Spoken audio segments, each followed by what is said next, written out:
O que vocês estão vendo aqui? Desse princípio que nós colocamos agora.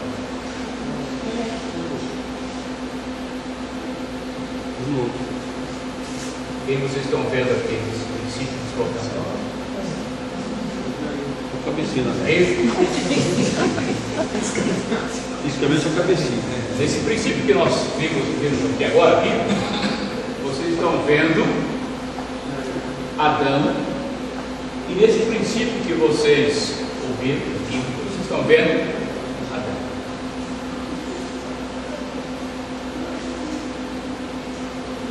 Muda totalmente a maneira de pensar. Obrigado.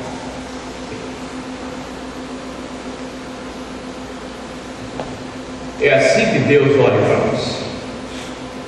É assim que Deus trata nós. Esses conceitos errados que nós aprendemos aí na rua, no dia a dia, lá com os coleguinhas da quadra de futebol, quadra de futebol é bom, né? No campo de futebol, na quadra, né?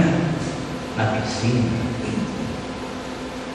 São conceitos totalmente fora daquilo que Deus fez para nós.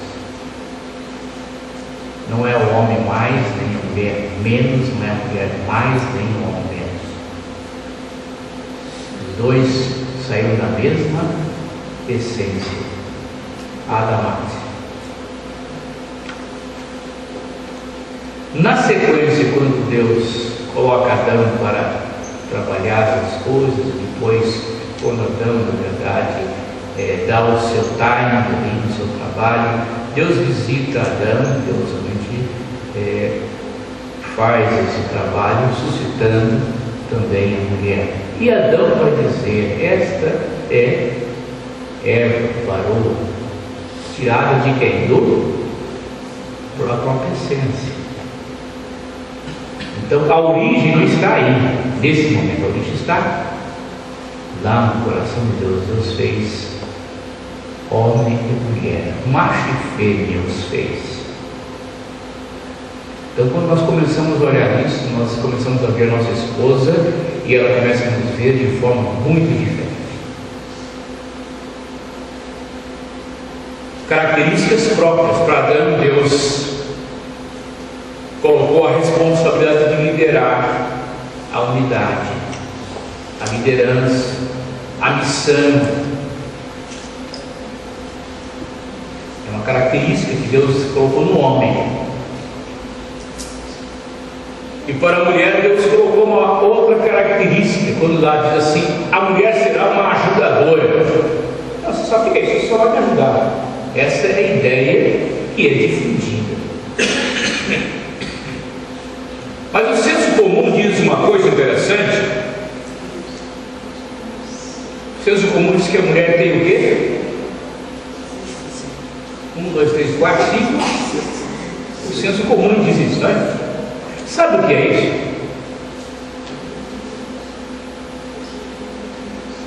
Lá no Gênesis, quando fala que a mulher será auxiliadora, auxiliadora, essa palavra, na verdade, ela está, a ideia dela é de que a mulher ela está em volta do esposo, rodeando o esposo, circundando. A mulher é o radar da união conjugal. A mulher é o radar da união conjugal. Ou seja, Deus colocou a mulher para estar em volta, tendo as percepções que nós, os homens, não temos, com raríssimas exceções. Tem um amigo que veio lá do Nordeste, um engenheiro, os irmãos conhecem.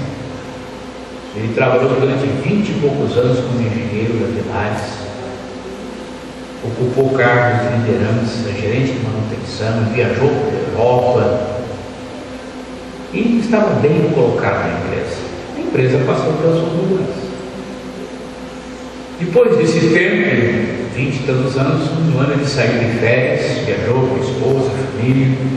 E a esposa conversou com ele: querido, eu estou sentindo que você precisa tomar uma decisão profissional. Penso que já é hora de você procurar outra colocação.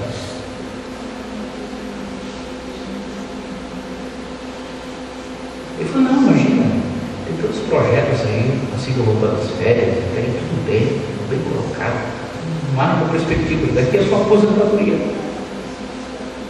Olha, eu não sei, mas eu estou sentindo algumas coisas, eu acho que você precisa mandar alguns currículos. E todo mundo sabe que quando você está empregado, né, está posicionado, você tem os contatos. Mas ele não deu ouvido. O radar estava ali, captando. E passando para ele o cuidado que deveria ter. E voltou das férias, começou a trabalhar, não passou muito tempo. O que aconteceu? Um facão na empresa, e entre muitos, ele, gerente de manutenção, bem posicionado na hierarquia, também foi mandado embora. Nunca mais conseguiu um emprego com aquele nível.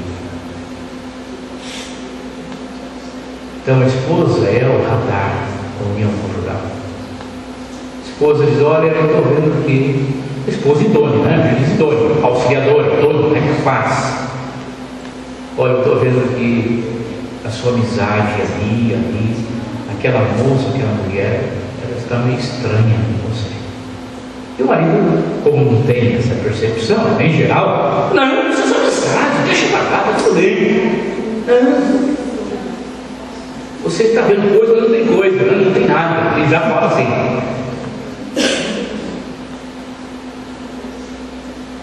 Mas muitas vezes, passado o tempo, o que acontece? Aquilo que não deveria acontecer. Claro que a esposa tem que ser o quê? Idônea. Não pode ser aquele ciúme doentio. Tem que ser uma esposa idônea, para que o espírito possa trabalhar tanto nele quanto nela. Por isso nós ouvimos a música: tem espírito e trabalha com as habilidades que o Senhor criou e colocou em mim. Então uma esposa idônea, ela vai dizer: olha, querido, da mesma forma o marido, né? Cuidar da esposa, mas ela é o radar. Então vale a pena você parar um pouco e ouvir. Para isso tem que haver o quê? Empatia. Porque se não houver empatia, não vai fluir, não vai rolar, né? Como essa garotada, a comunicação fica travada, fica truncada. Vale? Então, aprendendo a ouvir com empatia, algumas características que estão aí colocadas. Uma delas, já falamos, né? Desenvolva uma atitude genuína de compreensão. Vamos lá para frente? Ali tem mais. Clique aí. Qualquer outra palavra. Guarde seu julgamento sobre as ideias do seu cônjuge. Aquilo que já pincelamos lá atrás. Cuide, segure para não julgar as ideias do seu cônjuge. Eu não falei do vaso mais frágil, né? Eu só ia completar e eu esqueci. Só um parênteses aqui para frente. Eu entendo que Pedro, quando fala de vaso mais frágil, é que a mulher, por ser nosso radar, ela é sensível. Ela tem uma sensibilidade diferente. E cabe a nós, os maridos, a gente cuidar dessa sensibilidade. Cuidar do radar. Para que o radar nunca perca o que é sensibilidade sadia, correta. Então, aquelas carências naturais, né, que Deus colocou em cada um de nós, Deus colocou na mulher. Quando nós somos grossos com a mulher, somos ásperos com a esposa, você pode perceber isso, traz um bloqueio, machuca o coração. Às vezes você recebe algumas palavras assim, bem racionais, né, bem lógicas, você assimila. A mulher tem uma dificuldade. Deus fez a mulher assim. Então, como marido, nós devemos tomar cuidado.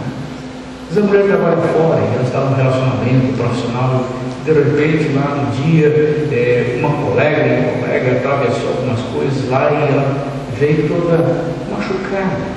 E você então vai dizer, não, querido, isso é normal. É uma reação emocional, você precisa entender isso. E aí então você só aprofunda aquele lado de dor. Então, ela é o vaso mais frágil, nós precisamos então entender isso nesse aspecto. Ok? Então, voltando lá, guarde o julgamento, seu julgamento sobre as ideias do seu cônjuge. Ouça, espere. Né? Aqui, mais uma vez, talvez precisemos mudar radicalmente nosso modo de pensar. Afinal, quando guardamos opiniões sobre quase tudo, estamos convencidos de que nossa perspectiva está correta. Porque, do contrário, nós mudaríamos nosso ponto de vista. Verdade? Mas quando dizemos minha maneira de ver a situação e como ela é, estamos deixando de reconhecer que o nosso cônjuge pensa a mesma coisa acerca de suas próprias opiniões. Visto que nós dois somos egocêntricos, muitas vezes temos opiniões divergentes sobre a mesma situação. Isso simplesmente faz parte do ser humano, de estar casado. Os cônjuges com frequência veem as coisas de modo diferente. Se eu escutar o que a minha esposa diz, com a intenção de corrigi-la, nunca vou entendê-la. E grande parte de nossas conversas acabará em discussão, sem solução. E aí então nós fazemos os inimigos uns dos outros, adversários da equipe. Estamos competindo na equipe e não somando. Essa propensão de julgar destrói diariamente as conversas de milhares de casais. Nós temos uma tendência para criticar. Então, é necessário que nós trabalhemos nessa questão. Guarde o seu julgamento sobre as ideias do seu cônjuge.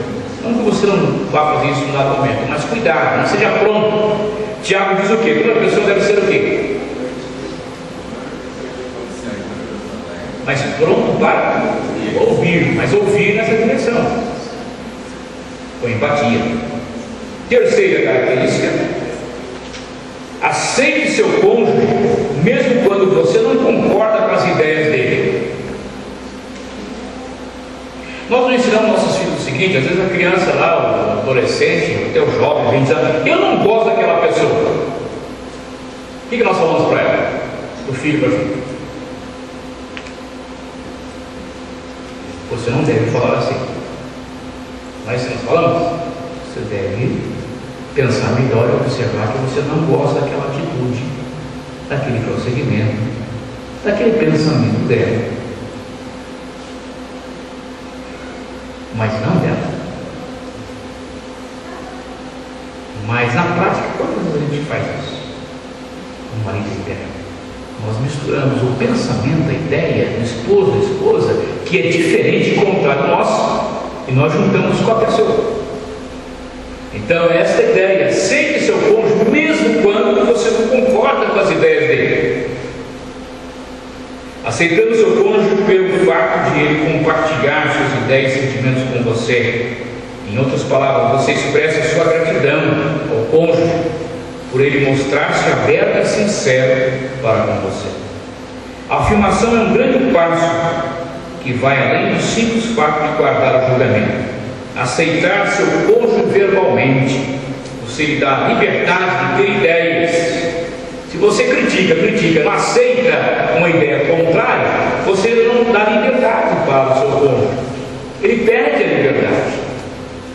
E a Bíblia diz que Deus nos chamou para sermos livres. Também só aplica no casamento. Podemos escravizar o cônjuge nessa questão das ideias. Ele deve ter as suas ideias. Ter ideias e ter sentimentos, não é?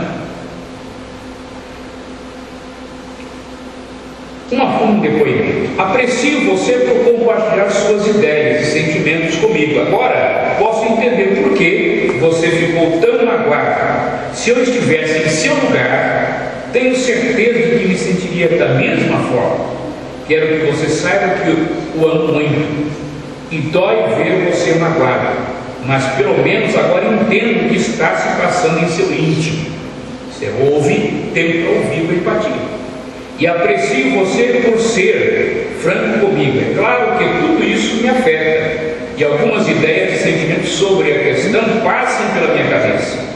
Não tenho certeza de que posso verbalizá-los, mas me disponho a tentar sempre que você quiser ouvir. Mas, por favor, saiba que estou ao seu lado. Amo você e quero fazer o que estiver ao meu alcance para ajudar.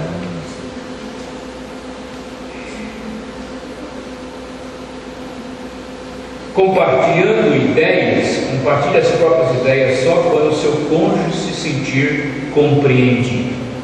Então, ouça com empatia, até o momento que você perceba que ele está sentindo que você está o compreendendo. Aí então, você poderá partir para esse momento, que é a quarta linha, né? Compartilhe as próprias ideias quando o seu cônjuge se sentir compreendido. Eu sei que para uns esse exercício não é tão difícil, para outros é mais difícil, tá? Mas é um exercício. Espere para colocar as suas ideias. Ouça com empatia, compreenda o seu cônjuge e permita, aguarde que esse momento que você perceba que o seu cônjuge está entendendo que você o está compreendendo. E aí então é hora de você colocar as suas ideias, compartilhar as suas ideias. Nosso tempo é bastante curto, então a gente tem que andar um pouco rápido. Então aí 4 palavras, 4 chaves para ouvir com empatia, né? Próximo momento, aprendendo as habilidades para ouvir com empatia. Certamente aqui tem um material tanto bom, e eu só vou ler aqui as frases. Se vocês quiserem, eu recomendo vocês lerem e relerem sozinhos e com a esposa esse livro. Façam um sacrifício, se for sacrifício, faça um sacrifício, vale a pena. Os passos aqui para você adquirir habilidade para ouvir com empatia são muitos, não dá para colocar aí. Mas, por exemplo, ouça com os olhos.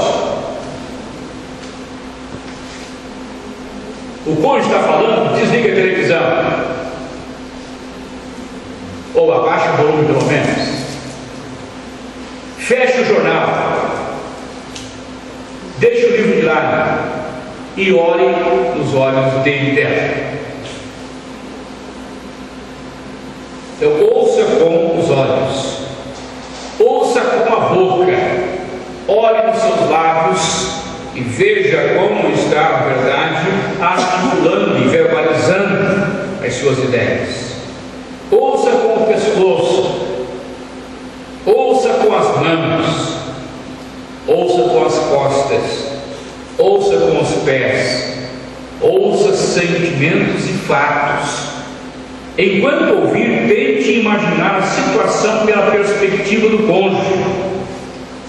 Resista ao ímpeto, seu desejo, a força de compartilhar a sua perspectiva antes de seu cônjuge ser compreendido.